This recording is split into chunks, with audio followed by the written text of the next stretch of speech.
I think we're about to start to this evening's seminar.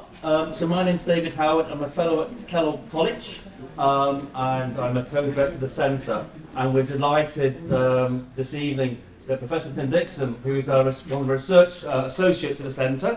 I've known Tim, I think, for about 15 years now, because when we set up a Sustainable Urban Development Programme here in Oxford, the best place to learn about urban matters was Oxford Brookes, where Tim was a professor. Tim is, I think, probably one of the leading world experts on brownfield development and many other things. He then moved on to be a professor at Reading and is now emeritus professor at Reading.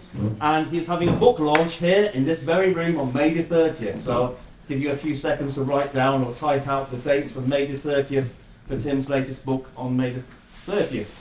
I said that 3 times. Thank you for organising tonight, Tim. It's a great pleasure to work with you now at GCHU, and I will step out of the way and let you get on with the show. Okay, thanks.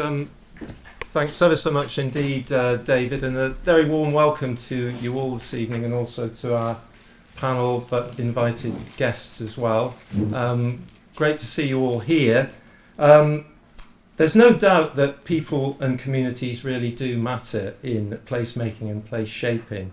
The way in which people should have equal voice and influence, and how their social and cultural lives are developed in our communities, are crucial to understand. And of course, the design of our built environment influences and shapes this. But the social and community dimensions are often overlooked when we design, plan and create new projects in our spaces and places. As someone who's been actively involved in social sustainability research over the years, part of the inspiration for the title, I have to confess, from this seminar is a conference and programme of work by the Royal Society of Arts some 10 years ago, which focused on what came to be known as socially productive places. And this is where people are enabled individually and collectively to meet their own needs and achieve their aspirations for issues which really matter to them. So if communities are to thrive in a just and equitable way, that means fostering collaboration and partnerships to ensure the best design for all of the projects that we make in our towns and cities. Now, since the RSA conference, there's been a lot of discussion and debate, not only amongst academics, but amongst practitioners as well, about how we should define these terms such as social value and community wealth, but also how best to create tangible and measurable outcomes from projects and developments that really do benefit our communities. Perhaps also that means rethinking the way that we approach these kinds of projects, shifting away from developer-led projects and developments towards local authority and community-led projects. So I'm delighted that we've been able to bring our 4 expert speakers together this evening to explore what really needs to happen in our towns and cities for new and existing communities, not only to thrive, but also to be socially productive. In this seminar, we'll draw on expertise from academia, local government, the NGO sector and the built environment sector to take a critical look at what social sustainability, social value and community wealth really means in practice. So as is usual in these seminars, our speakers are going to make their pitches, and we'll do it in sequence around 4 main themes. Firstly, defining and measuring key concepts such as social value and social sustainability. What does that really mean in tangible ways? Secondly, taking an urbanist viewpoint of social value and considerate urbanism. Thirdly, focusing on the importance of social value and community wealth in local government. And then finally, looking at some local examples of community wealth and social value. So it gives me great pleasure this evening to introduce our first speaker, who is Dr. Annie Raiden, who's an Associate Professor in Responsible Management at Nottingham Business School. The principles of sustainability are integral to Annie's research on quality of working life and social value, and she's the lead author of several books, including Social Value in Construction, a first of its kind in this space, and Social Value in Practice. So over to you, Ali. Thank you, Tim. I might have to stand on my toes all the time. So sorry.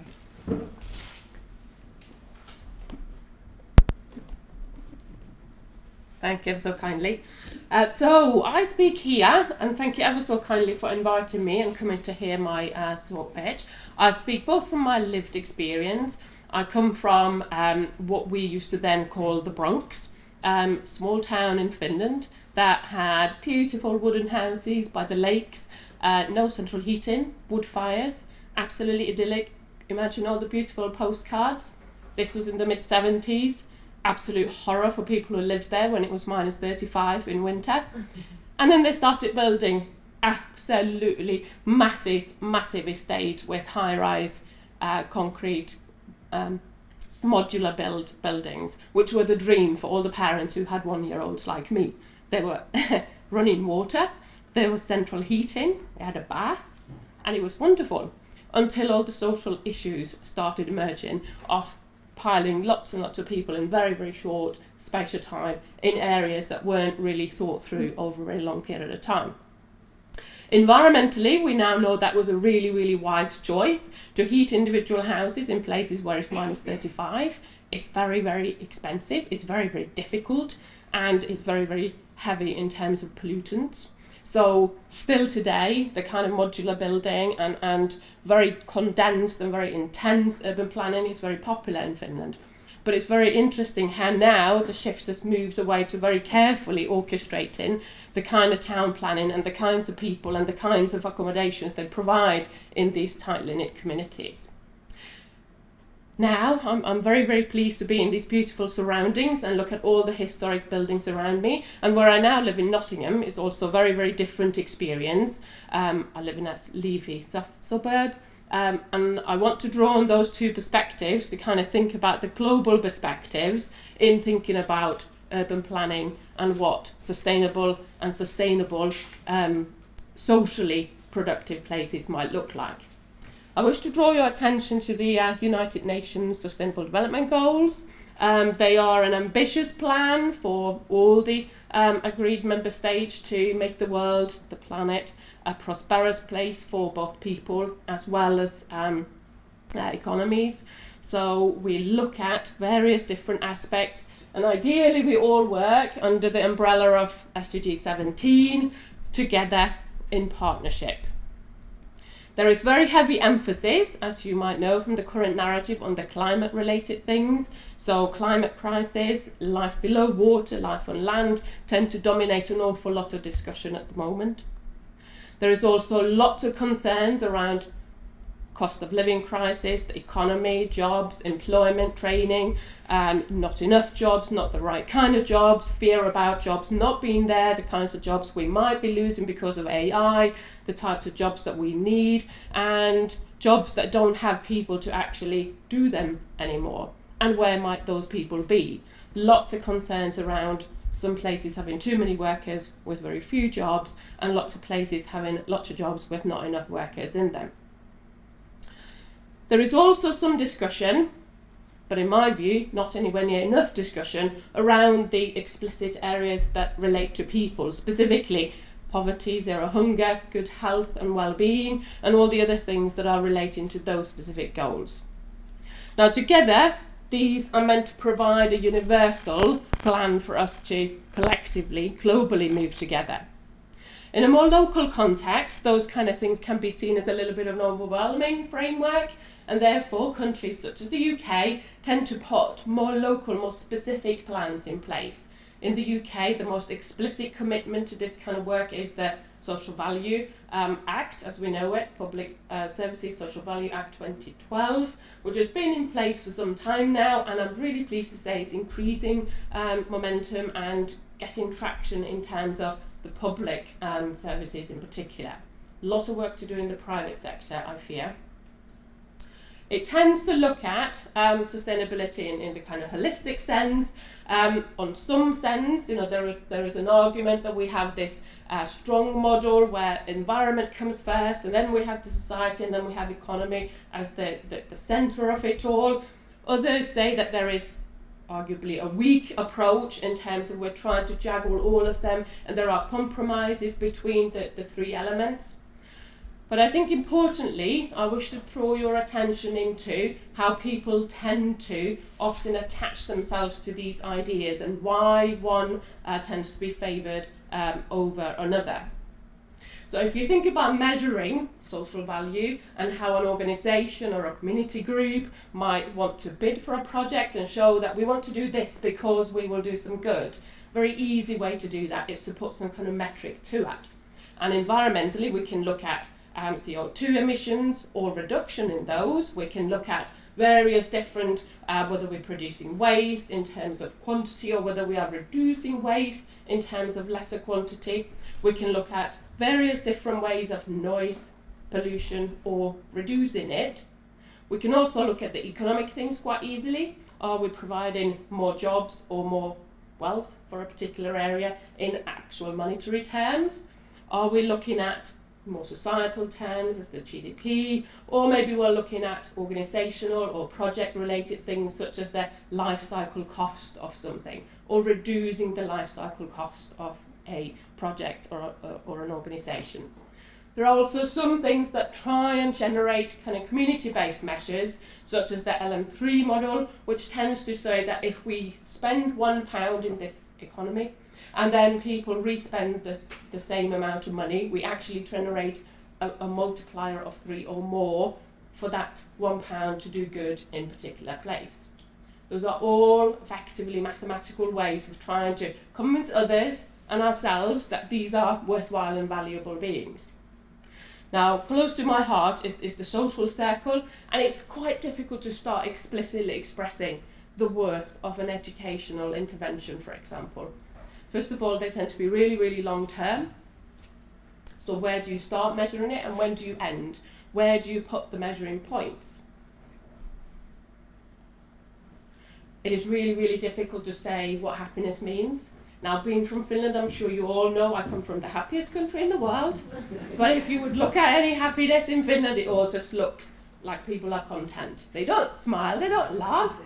If you ask a person in Nigeria what happiness looks like, it is loud, it is colourful, it is really, really bright and beautiful, yes? So which way is the right way? How do you measure? How do you convince others that this form of happiness is good, yes? If we all went to live the Finnish way, I'm sure most of the British people would be quite disappointed of the level of small talk we engage in, for example, yes? It does not exist. Yes, we did social distancing way before COVID was invented. On the bus stop, if you see another person there, you generally wait for the next bus. You might go home. Yes. So happiness is a very subjective experience. Same in terms of the communities. What does good community look like? How do you measure? What makes good community for one person or another? If you have a family with young children living right next door to people who might have noise-sensitive issues, for example, how do you make both happy at the same time? How do you measure whose happiness is more important? Or should we do that? Should we try and measure it? And therefore I question, in terms of social sustainability, how can we go about thinking about measuring and understanding and defining sustainability in ways that relate to health, safety and well-being, all quite tricky things. Education, skills, training, employment, positive action specifically relating to perhaps employing people who would be otherwise in the hard to reach group. Equality, diversity, inclusion, intersectionality, how do we layer multiple things and how do we start understanding how those complexities actually make one project more worthwhile than another. Self-belief, resilience, raising aspirations, pride, dignity. I'm sure you appreciate that this gets ever more difficult to measure in any sort of explicit terms. Community development, regeneration, cohesion, sense of belonging, place making and place shaping. Yes? Learning together and co-creating. So here I end with a challenge for us to collectively think about how can we push boundaries forward to thinking beyond the numerical, metric driven approach that tends to currently dominate the landscape.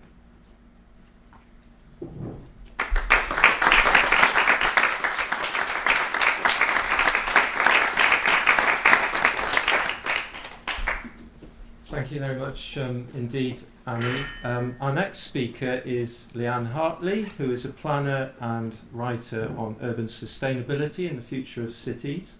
She founded MEND to bring positive and social benefits from the built environment with her community as client concept. Now, Liane has created considerate urbanism as a movement, mindset and method for fostering kinder urban experiences, lifestyles and behaviours. So, Liane, over to you.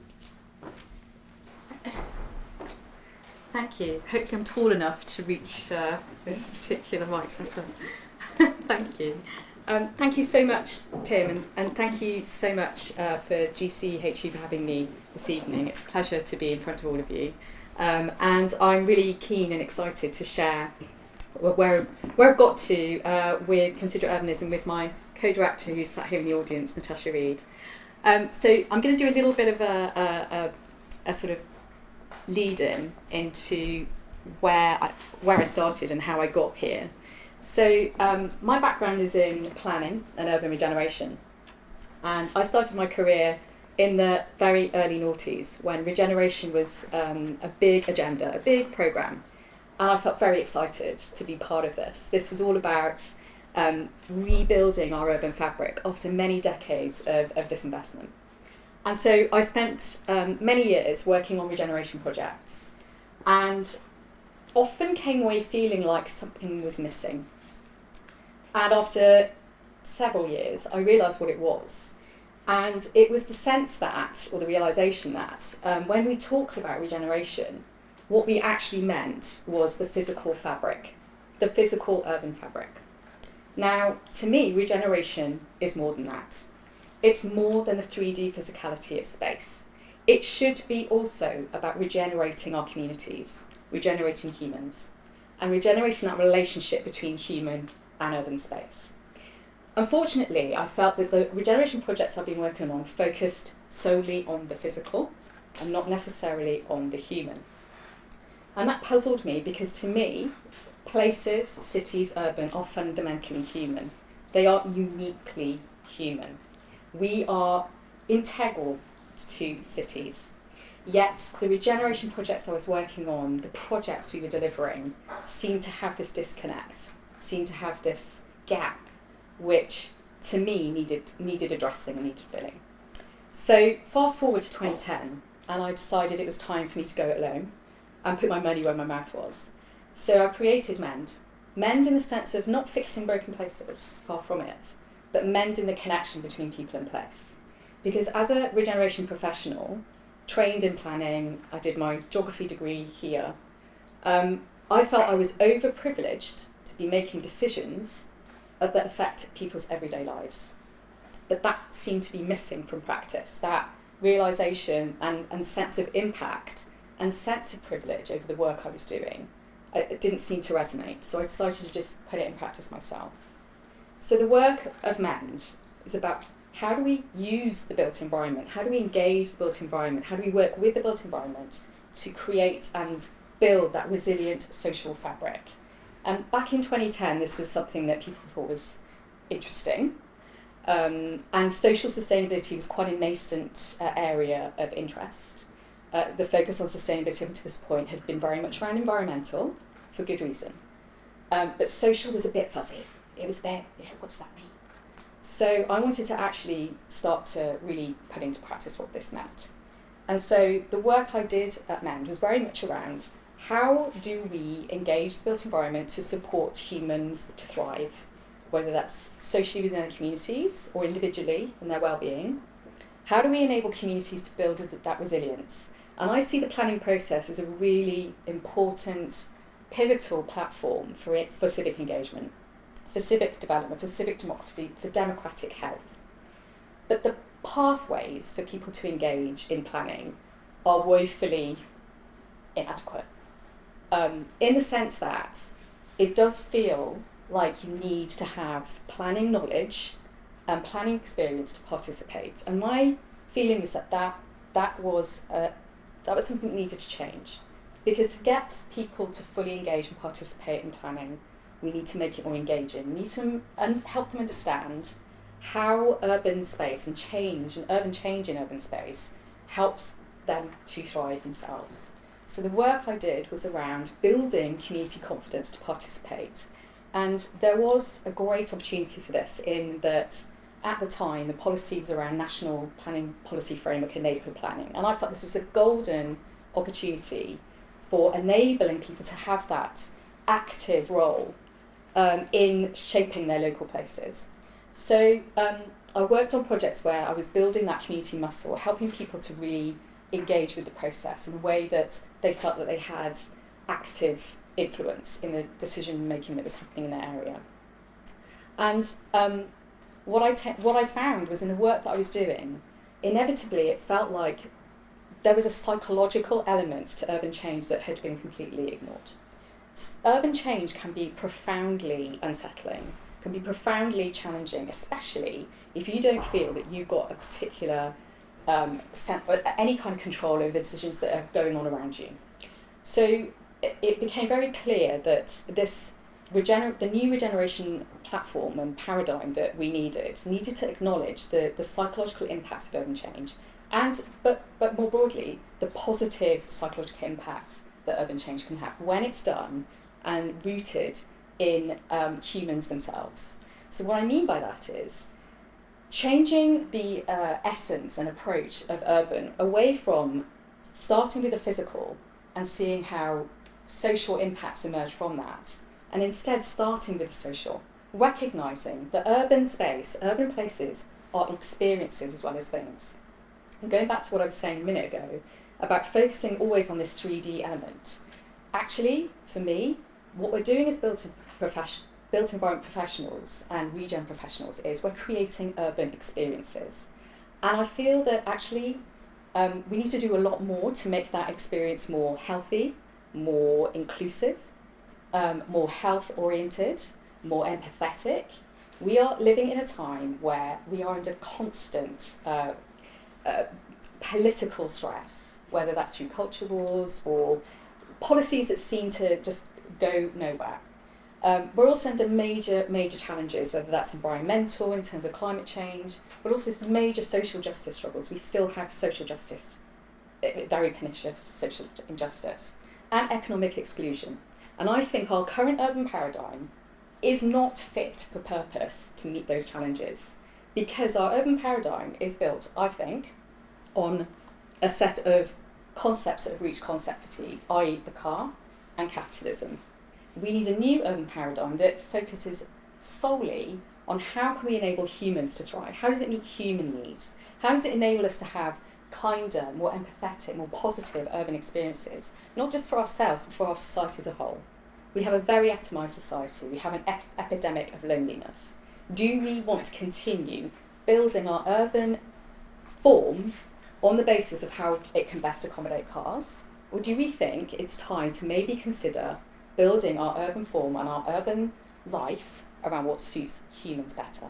So considerate urbanism has emerged from all of that practice and my learning from working with other practitioners who have this empathetic approach, a more humankind approach to urbanism.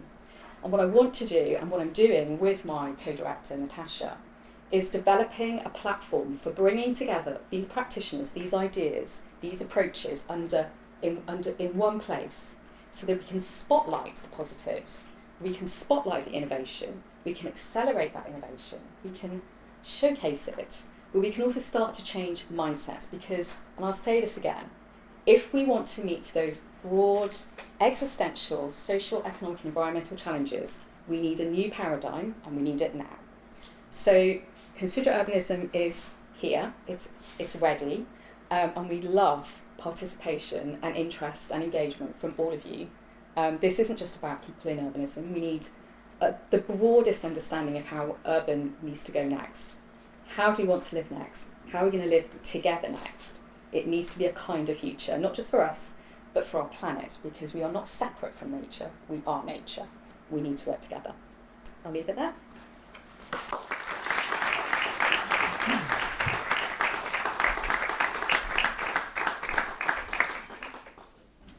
Thank you very much indeed, Liane, for that. And our third speaker is Simon Grove White, who's an experienced local government officer who's worked across a range of councils and roles, including policy analysis, strategic planning and economic development.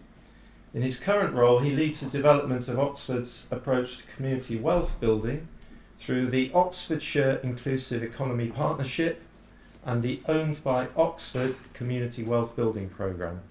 He manages the Council's UK Shared Prosperity Fund programme and is leading the development of a social value toolkit for cooperative councils on behalf of the Cooperative Councils Innovation Network. Simon. Thank you, Tim, and thank you everyone for having me here. To be honest, there's a huge amount going on in Oxford that I'd love to talk more about. Just because time is limited, I'm going to drill into a sort of particular point that I think might provoke some interesting discussion. But yeah, if you want to catch up afterwards and talk about community wealth building in the city, I'd love to do that. But what I want to do is explore an aspect of social value and procurement, which I think sort of currently limits our imagination a little bit as to what can be done in the cause of community wealth building, and hopefully show that it doesn't have to be this way. So I think in the public sector, and this may be familiar to some of you, but I think we tend to operate from an underlying set of assumptions that standardisation, scale and competition are sort of the drivers for efficiency, fairness and quality, and I think that thinking runs quite deep, and our understanding of social value has mostly sort of transposed onto that logic. So we look to maximise social value through competition, through sort of playing on the enlightened self-interest of businesses, and that is clearly having a very positive effect in many places. But I think it's not the whole story, and I think we need to consider as well what might be lost when we drive these processes through a competitive frame. So what is the social value that doesn't emerge under competitive conditions? And I think that sort of community wealth building and the wider community power movement sort of rests on what you might describe as a relational theory of value. So that's a sort of a frame of understanding the world that says that value resides in and emerges from relationships between things, not in the things themselves. And also that value, both positive and negative, sort of branches out and emerges and replicates through social contagion, through other relationships. So if you take that as a sort of a starting point for understanding how we should commission services or how we should intervene in the public sphere, I think that sort of calls us to sort of focus our efforts really on prefacing collaboration rather than competition and control, because it's only through collaborative relationships that real social value emerges. So it's a bit metaphysical, sorry.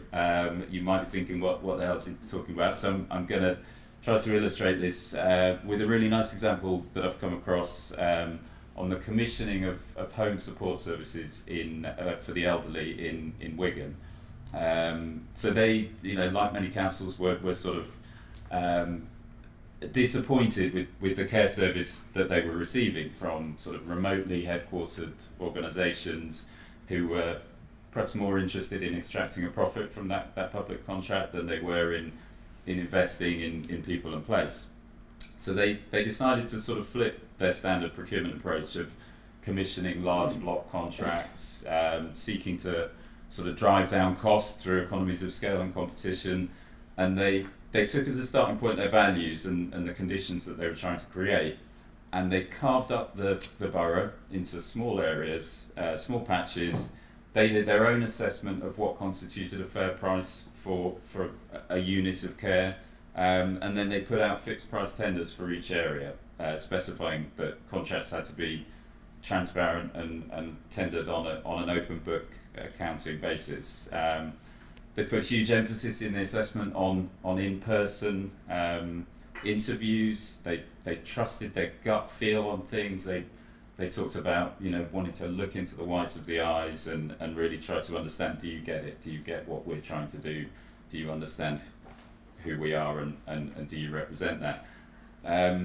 So that's all quite interesting, but I think the results spoke for themselves. So not only did the quality of care relationships improve dramatically, but the relationships between the council and the providers moved into much more of a sort of partnership role.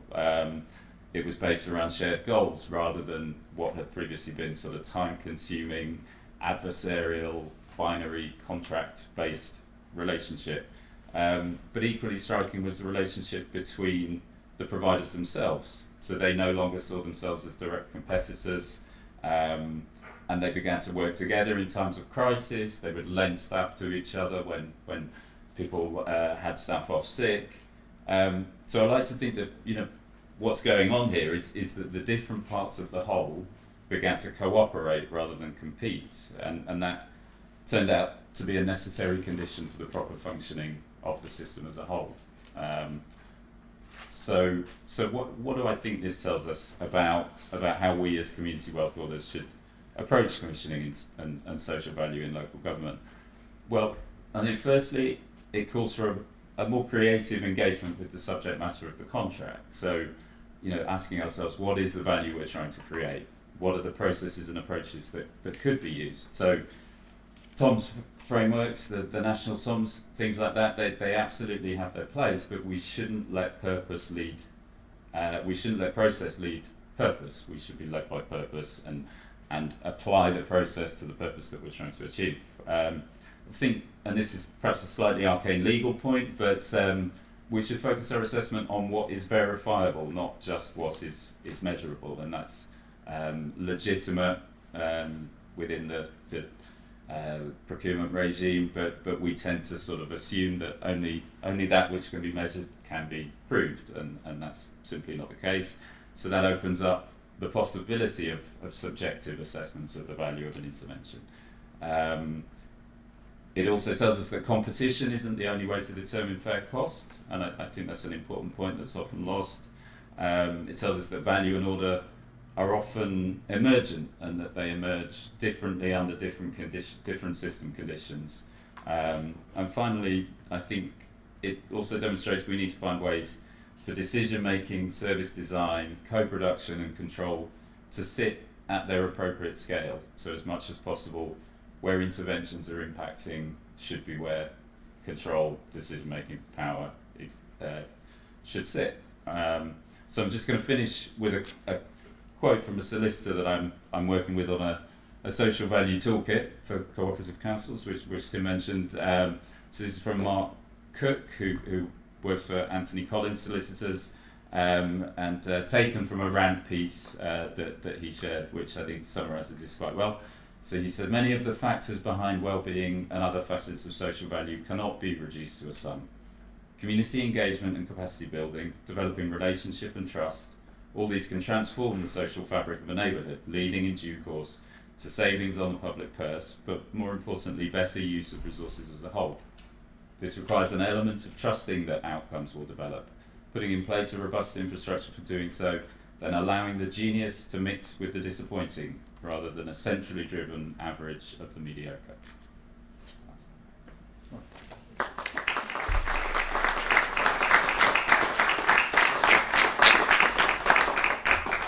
Okay, thank you very much indeed, Simon. Our final speaker is Nigel Carter, who's a researcher and co-founder of the Oxford Community Action, a grassroots multi-ethnic community organisation which is part of the Owned by Oxford Community Wealth Building Partnership. Nigel has many years' experience working in the areas of community development, equalities, diversity and inclusion, patient and public participation within the NHS, local authority and VCSE sectors. Over to you, Nigel. Very much, Tim. Thank you. Thanks very much to Tim and GCHU and all of you here this evening for the invitation to share some ideas with you around local examples of community wealth building and social value. So, building community wealth from the ground up. So, Simon's talked a little bit about community wealth building, and sort of, I don't know if, not quite sure if Simon mentioned the Preston model, which is quite a well-known model in the UK in terms of community wealth building. And Oxford has its very own model of community wealth building, and the Oxford model is premised on the idea of building community wealth from the ground up. And so it's called, the Oxford model is called the Owned by Oxford Community Wealth Building Partnership. And you can see here, that's the Owned by Oxford logo. And there's actually, there's some homework actually for yourselves, because we've only got 5 minutes, so I can't talk about all the organisations in this partnership, but if you look at the Owned by Oxford Community Wealth Building website, there's a very good report about the Owned by Oxford Community Wealth Building Partnership. It's probably in its 3rd year of existence now, and these are some of the organisations that are sort of formed this Community Wealth Building Partnership. And so it's a combination of larger infrastructure organisations such as Aspire, Community Action Groups Oxfordshire, Makespace Oxford, and sort of organisations that operate in the social economy space, such as Cooperative Futures, and then some sort of emerging new and emerging social enterprises, community businesses, cooperatives, small sort of cooperatives, which are, is this? It's working. It's working okay? Yeah, which is sort of like forming a kind of an emerging ecosystem of social enterprises in Oxford, and that's happening locally, but also this is a trend that's happening across the country in terms of social enterprise development, but also as well community wealth building. And actually just skipping back a bit there, of course, I'll mention our own organisation, Oxford Community Action, and I say ours because my fellow co-directors, Mujahid Hamidi and Hassan Sabri, are both here alongside myself here this evening. So they're all, we're the founders of Oxford Community Action. Oxford Community Action formed in 2018, and we're going to talk a little bit more in my limited, less than 5 minutes now, about Oxford Community Action. But before I talk about Oxford Community Action, I will talk about the tap social movement. So if you're ever in sort of like the vicinity of the covered market in town, not too far from here, you'll sort of like experience quite a buzz in the covered market. And that buzz is often on a Saturday especially, is in the area of where the tap social movement, the market tap is kind of like based. So this is kind of like an extension of the tap social movement. So the tap social movement is a social enterprise. It's an award-winning craft brewery, social enterprise and hospitality company based in Botley. Not because there's nothing wrong with Botley, but it's expanded from sort of like its Botley base to operate right across the city. And it's quite interesting when you go into the covered market and you see the activity around the tap social movement, and you do get a sense that, right, this is more than just a sort of like a conventional business. This is sort of like, it's a business with social purpose, a community business. You get that feel, you get that vibe, you get that energy, and you sort of like get that buzz from the, it's a business with purpose, with social purpose. You get that, you feel that when you're in the covered market. And so Tap Social Movement, they provide training and employment for people in prison and prison leavers, so that's part of their social purpose. And they're an Oxford Living Wage employer. Be good if they played the real living wage as well, but it's great that they're an Oxford Living Wage employer. And to date, it has created nearly 70,000 hours of paid employment for ex-offenders. So that's kind of like indicating, it's an indicator of what we might mean by social value in relation to a social enterprise and its social purpose. And so then moving on to our organisation, Oxford Community Action, our logo, which maybe you can see there, where communities thrive. So just very briefly want to share with you a sort of an example, I hope, of how, how you can unlock social value, or how Oxford Community Action in a recent project, unlock social value via community research. And this was very much sort of like community participatory research. And, you know, our colleague speakers here have kind of all mentioned sort of like the importance of participatory approaches to kind of the theme that we're discussing this evening. And similarly here, Oxford Community Action with its community participatory action research. So we use the community research to uncover and address local health inequalities. For example, the 14-year gap in life expectancy across the county. And so that was a prompt really for us to design a men's health research project. And very quickly what that project did was it basically harnessed Oxford Community Action's diverse social networks to reach over 200 men from 25 different nationalities with NHS health check information. And then that sort of harnessing of that social capital delivered social value in the form of, you know, it directly impacting the research project, directly impacted on Oxfordshire Public Health in recommissioning of NHS health checks, the supplementary service that was recommissioned to offer NHS health checks in community settings, and that was recommissioned in 2023 last year, and that's a service that's still expanding and growing. And so the lesson there is that grassroots community organisations and social enterprises with diverse social networks bring valuable local knowledge and insights which can deliver social impact, create social value and support community wealth building. And then just lastly, just to conclude, I'm sort of, you know, the work of Sir Michael Marmot is very important in terms of looking at sort of like health and well-being. And, you know, the report that Sir Michael Marmot produced during COVID called Building Back Fear, Ensuring a Healthy Living Standard for All.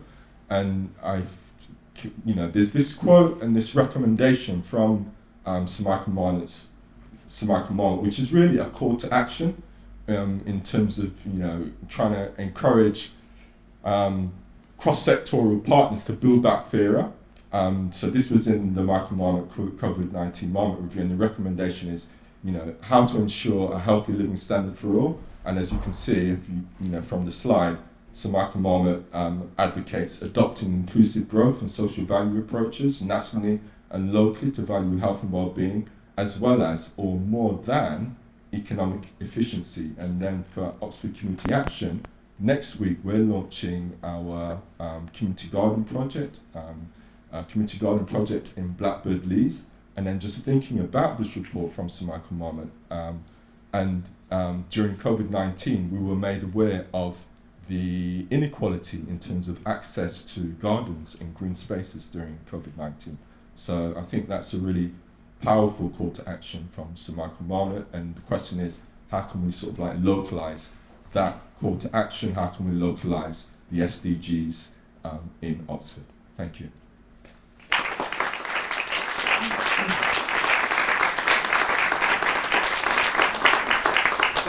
Thank you very much to Nigel and to all our speakers.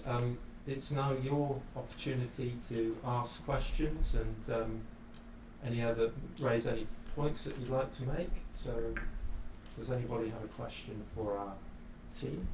I saw David raise his hand just marginally first.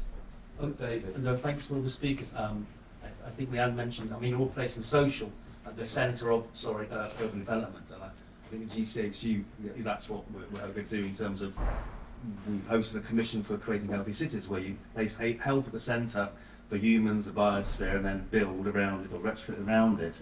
And one of the key aspects, again, as you all mentioned, is participation.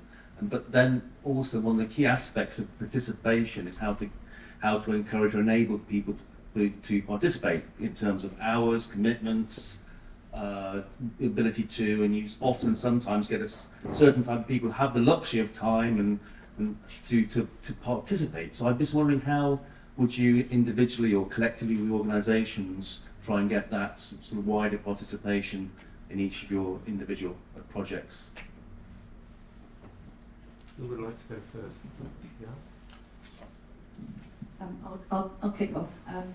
That's a really good question, really important question. I think it's important to recognise that there's a spectrum of participation, and that each person will have a very different desire level to participate, and that's linked to perhaps even something as specific as individual communication styles. Not everyone feels comfortable in a public forum putting their hand up and expressing their opinion. Yet that opinion is valid, and so for me it's about providing a really diverse set of means for which people can participate to match that diversity. And that could be in person, it can be online. Again, as my colleague has mentioned, COVID-19 opened our eyes to the different ways in which we can work now. And planning and urban development is, I think, has pivoted to acknowledge that. But I think as much as it's about participation, it's about what I was mentioning earlier about building people's confidence to participate and acknowledging that people's opinions are valid. You don't need to have a degree in urbanism to be able to comment on and put forward your views, because essentially placemaking is about enabling people to thrive in their everyday life. And so we need to root it in that. We need to bring it down to that and make it more specific and relevant to people.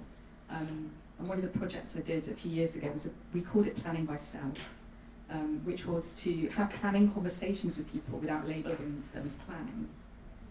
And that was literally hanging out at bus stops, going to chicken shops, engaging with young people on their terms, in their environments, on conversations that they were interested in. And that is about placemaking.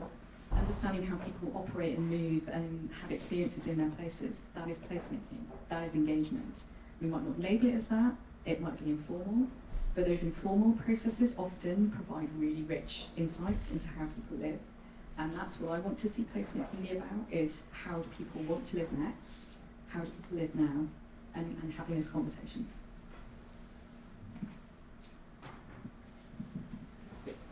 Thanks for that. And I echo everything Liane has said there, really. And I just wanted to sort of add that one of the things that I've wondered and we've discussed sort of internally, but I suppose there's one of the challenges I see is that these things tend to sort of appear out of the blue, so planning applications or, communities aren't looking at the local plan and sort of thinking 5 years ahead as to what's coming down the track. And I think there's an opportunity with, given we have this partnership of locally rooted organisations, there is an opportunity to engage in the sort of way that you're describing, where you're demystifying some of this to people, so that when the development comes, they've begun to imagine what that might look like and how they might benefit, and what the community response to those sort of formal processes might be. But I think it needs to be somewhat upstream in order to allow people to start to imagine into that space. But I'm not sure how you do that. I think the Community Power Act that we're right here calling for, there's a campaign for community power, talks about devolved powers and neighbourhood level community covenants. That's one potential legal mechanism that could bring about some of that. So when things happen in the neighbourhood, there is already a clearly articulated expression of what the community's aspirations are. But yeah.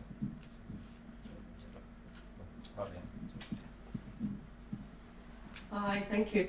Just a couple of explicit examples that we can share from Nottingham. We've had a very successful social eating programme that was part of a wider city centre regeneration project, where we were hoping to tap into communities that are probably not quite so enthusiastically engaged with planning processes or urban design, and that tied into multiple needs that community would need to address. So it wasn't, like you said, it wasn't explicitly about urban planning, it was trying to respond to the cost of living crisis driven need for food, and charities providing, and the social eating environment was then used as an open forum to engage that community in multiple things. I think the other thing that's really powerful often is arts, and that can start from primary school, secondary school, to to elderly care facilities, and art is often a really powerful form of expression indirectly of people's desires and wishes, and that can be built in creative decision making in direct forms very often. Bit of a plug to urban rooms. Urban rooms networks are often really useful for connecting the arts and the more formal aspects of planning, etc. I don't know if there's one in Oxford. Sorry, I should have done my homework, but Don't think there is. sorry. Yeah, I think also as well, I think that that in the context of community wealth building, sort of like encouraging participation, sort of like in terms of the collaboration, so you could have sort of you can have different ways of encouraging participation. So one way might be, at the moment there's a program called the Well Together program. So that's a program in Oxford that's been delivered. It's integrated care board, integrated care system program looking to tackle health inequalities across Oxford, but in different localities, in some of the most deprived localities in terms of health inequalities across Oxford. And the approach that's been taken with that program in terms of encouraging participation, especially sort of more grassroots, bottom-up participation, is that the big anchor institutions in the context of community wealth buildings and community wealth building, you have like big anchor institutions like the hospitals, Oxford University Hospital, the Oxford Health Foundation Trust. So those big anchor institutions and are working with sort of like other anchor institutions like Oxfordshire Community Voluntary Action, so infrastructure organisation for the voluntary sector, the Community First Oxfordshire, another infrastructure organisation for the voluntary sector. And so they're managing the programme, but they're working with grassroots community anchor organisations who have a wider sort of diverse social networks that the big anchor organisations perhaps don't have. And so to enable that reach, there's a collaborative working between the big anchor organisations working collaboratively and in partnership with the grassroots community anchor organisations to be able to encourage more grassroots community members to be able to participate in this programme, and all for the purpose of looking at how we can have greater reach and depth in terms of tackling local health inequalities. That's great. Anything else to add from anybody? Thank you for the question. Thank you for your answers, panel. I did see a hand go up at the back. There's a hand there. If you just wait for the mic and maybe introduce yourself just before you ask a question. Sure. I'm Will Middleton. I work for the King's Foundation. And yeah, my question is for Annie, really, like,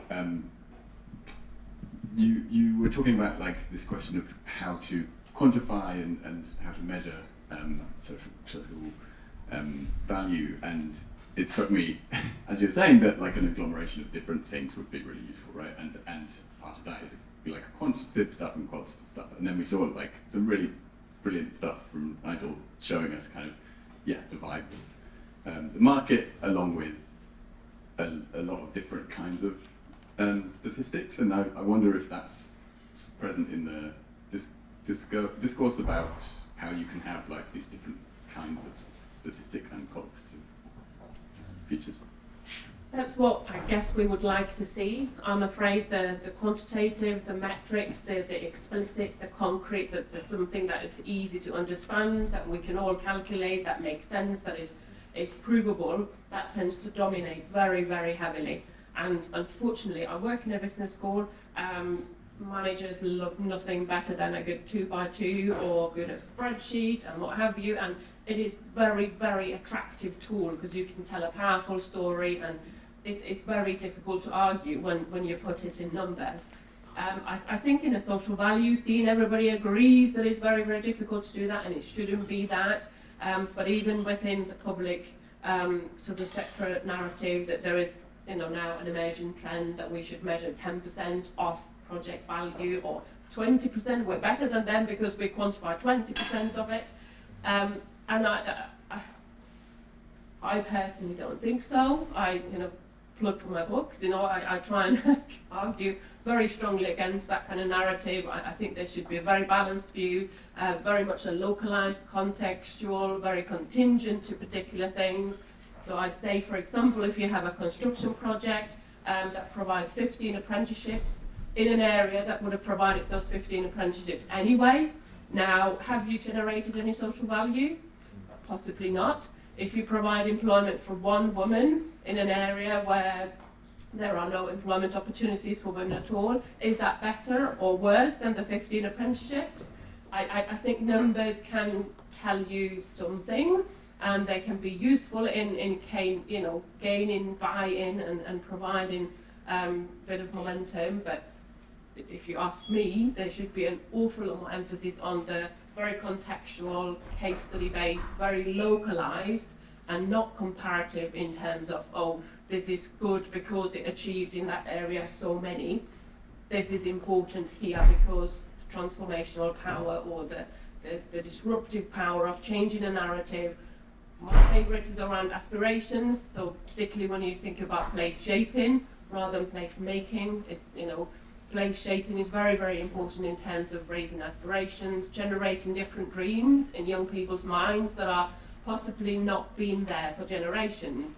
Now, how do you ever do that in anything other than a very heartfelt, very personal, very subjective storytelling? What is good, not to go for the doom and gloom, storytelling as a methodology is gaining strong momentum across all sorts of fields of research.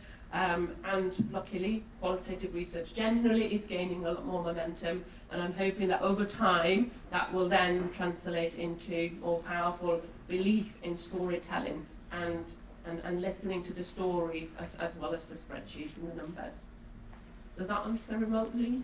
Yeah, I guess the question kind of leads on to people picking their own statistics and numbers to talk with, right? So the ones that matter, to your project, and that's a bit of a tricky. Yeah, well, that's a huge. Numbers will always tell you what you want them to tell. Yes, you can take any set of numbers and you can create a story that you want to create. So that's a whole different debate about numbers and statistics and numerical measuring of things. So, yeah, perhaps for another session. Yeah, let's leave it there. 100% agree with that, and I think also understanding from a beneficiary point of view what has been the change, and setting that within a sort of theory of change model. So what did we started out with? Where did we get to? What was the impetus, and what was the dynamic that changed? And to what extent was your project, your outputs, your numbers, how did they contribute to that? And that to me is more powerful, because then you're showing what Annie was just talking about. What did you actually contribute? And because numbers are one part of the story. So understanding from, what has been the experience of the beneficiary receiving that social value, I think is absolutely important, because without that, how valid actually is it?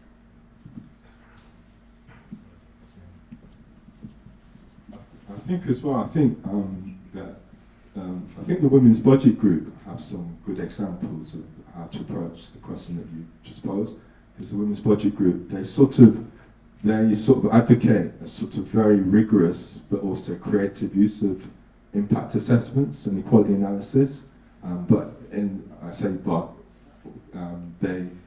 sense that they emphasise intersectional approach to conducting equality analysis and getting the balance between sort of quantitative metrics and sort of lived experience qualitative, and sort of like with a focus perhaps in terms of the qualitative, in terms of looking at participatory approaches that are sort of grassroots, bottom-led sort of participatory approaches to kind of social issues.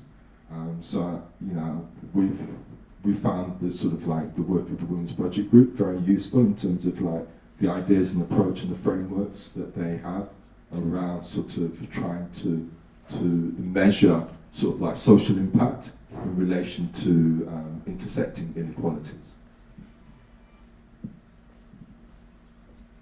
Okay, I think we've got time for just one last question. Very sad to say that, but we are nearly up against time. Yeah. the person here in the grey top. Hi, my question is to Liane. I'm Ranga. I'm a Shivling Fellow at St. Cross. I'm from Sri Lanka, and we're in the middle of an economic downturn. We're just starting to come out of it, but our government thought it's a good idea to build this humongous city, reclaiming about 700 acres of land. It's called the Port City. We spent over £1.5 billion pounds worth of money that has gone into investing into the city. Then there's, on the other side, old colonial structures of been ruled for the last, we've been colonized for about 400 odd years. So it's beautiful colonial type structures that are under the municipal council. So on one side you get reclaimed land at 700 acres that they're trying to build into what is supposedly an international city, and on the other side there's this old land, old beautiful buildings. From your perspective, from what lens would you use for urbanism, whether it's social, environmental, or economic, to look at bridging both kinds of environments, if you will? What are your thoughts on that? Wow, that's a really interesting challenge. I think from my perspective, I understand why we talk about the physical fabric and the object of urbanism and the urban form, but I think for me, I want us to be focusing on the experience that takes place there and the behaviours that take place there. So I wonder if you don't let me ask you a question, which is, do you see a difference in behaviour in the two places? And is it about how do you foster the knitting together of two seemingly disparate places? Or do you see, is your concern that the behaviours, the positive, good behaviours you see in one place might get overwhelmed by behaviours in another? I'm just trying to hone in on. It's just that there's this empty land, and we're trying to shape and sort of view fabric from ground up in what is non-existent, bringing in economic liability, starting businesses, attracting tourism, if you will, and then there's on one side something that has already been existing for the last X hundreds of years. So my thought process is, how do you sort of bridge the two, if so, if at all, and then would both have its own distinct identity? I think so. It's about how do you create something that's seemingly from scratch, and I think from just talking from the perspective of new towns and town extensions, where obviously post-war we had a major housing crisis and we needed to rebuild homes to house and deal with the poverty that was existing in existing cities. So what happened was we built these town extensions, and I'm talking very generally, very crudely, which were kind of disconnected from the existing city. And I think with the current thinking, in terms of perhaps exploring that again, to tackle our current housing crisis, is that instead of seeing them as containers for people, it's about what is the vision that is going to drive and determine and influence the shape that takes. So move away from seeing us as building places, but building community. So what do we need in order to create the social conditions for a community to thrive and develop and cater for everybody's needs? And what physical aspects do we need to enable that? So I'm not sure if that answers your question. But I think, yes, the prevailing call at the moment is let's start setting a vision. We've lacked a general urban vision in this country for quite a long time and lacked a strategic approach to that. So my advice would be, what is the vision for that place? What is the vision for enabling the community to thrive in that place? And use that as your basis for informing how it is actually built. Okay, I think I'm very sad to say that time is up, so I'd like to thank you all for your questions this evening. Also, a big thank you to our panel for their excellent presentations, and also to Kellogg College and the Global Centre on Healthcare and Urbanisation for hosting this event, and to Jessie and the events team for all their help and support. So thank you, everybody. Please do continue the conversation afterwards with refreshments, nibbles, and look forward to chatting with you. Thanks ever so much.